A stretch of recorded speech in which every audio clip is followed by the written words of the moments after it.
Verdi Sambo lolos hukuman mati. Indonesia Police Watch sebut ada peluang di tingkat banding dan kasasi. Secara terang-terangan menilai hukuman vonis mati ke Verdi Sambo sangat tak layak. Ketua Indonesia Police Watch Sugeng Teguh Santoso mengungkapkan bahwa Verdi Sambo bisa lolos dari hukuman mati. Dalam keterangan persnya Senin 13 Februari 2023.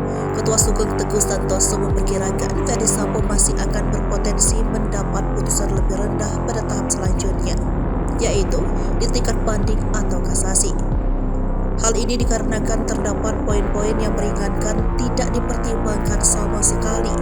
Indonesia Police Watch juga menilai putusan hukum mati ini bukanlah keputusan murni dari pertimbangan hakim atas fakta persidangan. Putusan mati ini adalah putusan karena tekanan publik, akibat pemberitaan yang masif dan hakim tidak dapat melepaskan diri dari tekanan tersebut. Sebelumnya, Ketua Indonesia Police Watch Sugeng Teguh Santoso menilai bahwa putusan pidana mati kepada terdakwa kasus pembunuhan berencana Nofriansah Yosua Huta Barat, Verdi Sambo adalah putusan yang tidak layak. Karena kejahatan pembunuhan yang dilakukan Sambo, kata Sugeng, bukanlah hal yang sadis dan murni karena terlepas dari kontrol emosi. Indonesia Police Watch melihat kejahatan Sambo tidak layak untuk hukuman mati karena kejahatan tersebut memang kejam, akan tetapi tidak sadis, bahkan muncul karena lepas kontrol.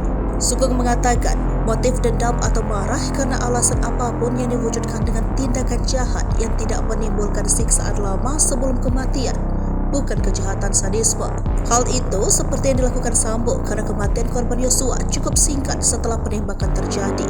Diberitakan sebelumnya Verdi Sambo divonis hukuman mati dalam kasus pembunuhan berencana terhadap mantan ajudannya Yosua Huta Barat. Majelis Hakim Pengadilan Negeri Jakarta Selatan menilai Verdi Sambo terbukti secara sah dan meyakinkan bersalah melakukan pembunuhan berencana terhadap Brigadir J sebagai dakwaan jaksa penuntut umum.